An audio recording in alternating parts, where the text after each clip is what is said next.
Today's episode is sponsored by Learning Blade.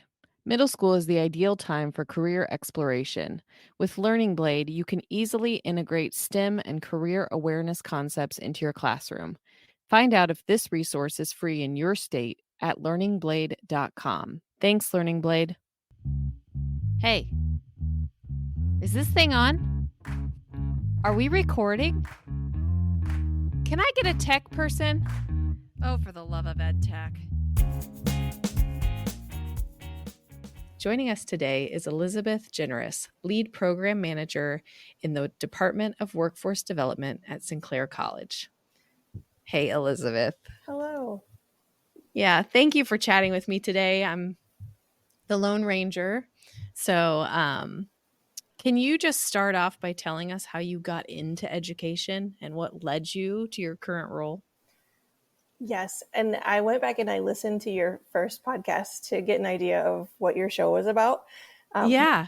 One of you described it as a zigzag path, Mm-hmm. and I identify with that, definitely. It was not a straight line to get to where I am. So to start, I am not from Ohio. I'm from Western New York. And wow. yeah, so the path to get here, I went to college. I liked chemistry, so I majored in chemistry. And then I married a military member, and we started to move around. So as a military spouse, it's tough to find a new job when you go to different spaces. So our third duty station was overseas. And I had my degree in chemistry and had no idea what to do with it in a foreign country. So I started to substitute teach at the school on base. Oh, interesting. Yeah. And I thought, I kind of liked teaching. It wasn't anything I had considered before. So actually being kind of forced to do it because I needed a job, I found that I liked it. And I got my master's while I was over there in education. And started teaching middle school, high school science. And our fourth duty station was here in Ohio. So that's how I ended up here in Ohio. Okay. And it was 2009, so economic downturn. And I had trouble finding a job when we moved here. So my first job coming back here was at Sinclair in higher education teaching math. Okay. So yeah, you pivoted a little bit. A lot. Yeah, a lot of it. I didn't expect to teach. That wasn't really in my plan, but here we are. So entering higher education, I started working at other universities, other schools in the area, and mostly in staff roles. That's how I kind of transitioned into being where I am now, which is still related to education, but it's the workforce side. So I don't teach in a classroom. I work for Sinclair Workforce, which does training as opposed to academic for-credit teaching. Oh, okay. Yeah, so if you needed a skill in your toolbox, Sinclair Workforce could offer a training for that skill. Oh, okay. Yeah, Which, so yeah, makes sense. Yeah. not a direct line at all, but it's related to No, but education still. yeah. And that's really cool that you kind of like stumbled into teaching. Yeah. Yeah, that's wild. But it's kind of neat too that you like had never considered it and then actually enjoyed doing it. Yes, it definitely So, was not. I didn't know what to do when we moved overseas. I didn't know what I was going to do when I graduated college to begin with. So then to be in a foreign country, I wasn't sure what to do with myself. So it worked out really nicely. yeah, for sure. That's really wild. Can I ask what country you were in? We were in Japan. Oh, wow. Yeah. So not only the barrier of you're in a foreign country, but I did not speak any Japanese. So there was no chance of me taking my degree and working out in the economy. Wow. Okay. Well, can you tell me, because I'm actually curious about what is digital transformation? Yes. So on this path of life, I ended up in workforce, and my job in workforce is managing federal grants and contracts related to digital transformation. So it was kind of born from the Air Force. The Air Force Okay. wanted students and industry to start to think about digital transformation. It's a huge topic, huge, really broad topic. And I think of it, and we think of it like this. So you had the first industrial revolution. I don't know if you remember school back in the day when you learned about the industrial revolutions. First industrial revolution with steam and water power. Okay. So transforming the way that people worked in in factories and bringing in power. Second revolution brought in electricity, so transforming. I mean, you could work at night now. You didn't need to rely on candles because you had electricity. Third revolution, robots came into the picture. And so now we're in what's termed the fourth revolution, the fourth industrial revolution. And that's where digital transformation comes into play. So when you think about all of the technology that surrounds us now, everything from the Internet of Things, the way that your house is getting smarter, uh, augmented and virtual reality, big data, digital thread, the way that everything is connected. When you order something, that order, you know where it is. Like, are they creating it right now? Have they mailed it? Is it in the post office? Is it coming on the way to your house?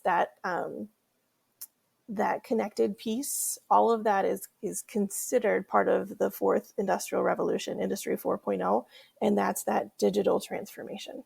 So that's where we're at, is ushering in that technological shift. Why should teachers know about this concept or be familiar with it? There's a couple of reasons, some I think maybe more clear than others. I think you Okay. don't want students to be unaware of what's happening in the world. We want students to understand the data that they're producing. Social media is a great example of all of the data that we're producing and who's using that data. So that's a part of Industry 4.0 is big data, all of the ways that we're recording everything now, all of the ways that we're connecting and liking things. What data is that producing, and who has access to it? So being really smart with cybersecurity and data is certainly a part of this. The other big piece is artificial intelligence. So it's kind of, some people I think cringe when you say it, when Yeah. you use the terminology. Uh, it's here, right? And just in the past couple of years with generative AI, we have to think about using it correctly. And I know a lot of teachers are in the camp of this is just for cheating, and we're not even going to engage with this, but it's here, it exists, students are using it. So we think that taking it and having students use it for good. So maybe it can be a tool rather than an answer. What are the benefits for the students in this realm of the digital transformation and development for the workforce and them being prepared to go out and be involved in these workplaces that are evolving? I think they'll be able to go out into the workforce and be ready for whatever is happening. Um, we're seeing a lot of what we call upskilling, where people that are already in the workforce don't have the correct skills. So that's where workforce comes in and does a training in something. Um, Things as simple as Excel. We do Excel trainings for people because they had never worked with Excel when they were going through school. So having that technological abilities and understanding some of the technology coming out into the workforce just gives them the ability to start and make really good decisions. Even probably like feel confident, Yes, yes, because we absolutely. talk about this all the time about how we make lots of assumptions that students know how to do a lot of tech things because they're always on a device, Right. but that doesn't necessarily mean that they know like the logistical pieces of how something works or how to make it do something specific, or there's a lot of tapping, but it doesn't necessarily mean that there are like the skills of, just like with Excel, like putting in formulas for it Mhm. to calculate data, or yeah, all those things like students may or may not know or have exposure to. Right. So I am curious, with this whole program, who can get involved? Is the program called Digital Transformations? There's a couple things that we're doing at Sinclair. Digital thread Okay. is a really specific application of Industry 4.0. It's one of the pieces that tracing Okay. data through a life cycle. So we do have a series, a certificate, an academic certificate on digital thread that walks through the logistics. There's a logistics course, a data course, there's a manufacturing course, um, and I'm missing one, a cybersecurity course. So there is an Okay. academic component that we've built for this.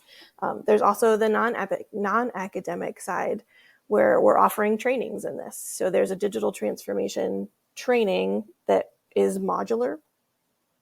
And so, Oh, okay. yeah, if you're really only interested in the cybersecurity piece, we could take out the cybersecurity piece and do a training on the workforce side. So it's really the best of both worlds, where if you want to come in academically and get a certificate for this, or if you just need some skills, you just want to learn about it, then there's the other workforce side. Oh, okay. And so, I mean, can high schoolers Yeah, participate, or I guess there a certain there really isn't. range? Um, Okay. I mean, CCP, the College Credit Plus students can always Uh-huh. take Sinclair classes. Um, a lot of them do and get their associate's degree in high school, which is mind blowing to me. Uh, Oh, I know. yeah, I'm like, what a cool opportunity to like no take kidding. advantage of, really. Yeah. Uh, so yes, high school students, and then we really don't have any restriction on our workshops. So absolutely, they would be interested. If they were interested, they could take one of them. Okay. Yeah. And then teachers. And teachers, we're gonna stand up a teacher training on this. Okay. We work really closely with other community colleges around Ohio, and one of them is Lorain County Community College. They've done a lot in automation and robotics. So Okay. we're taking their idea for a teacher training and modifying it for digital transformation. So that'll be Oh, coming. cool. Yeah, probably by the end of this year, we'll have some information out about teacher training. Okay. Well, and is the the program, is it something that is, well, I guess because it's tied to the workforce development. So it is like in, at least in Ohio, is it looked at as like a um maybe I guess the word is recognized credential? Yeah, if you went through all of the courses and took them as academic courses, then you would walk away with a certificate, like a short term technical certificate from Sinclair. Okay. Um, Okay. if you went the other way and just did some of the skills, just picked out the skills that maybe you wanted to attend a workforce training, then there really isn't currently a a credential related to it, mostly because it is still fairly poorly understood.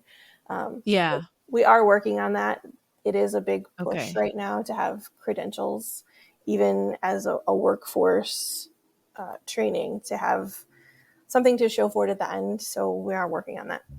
Teachers, you can now earn contact hours toward grad credit for listening to the podcast. Visit fortheloveofedtech.org for more information.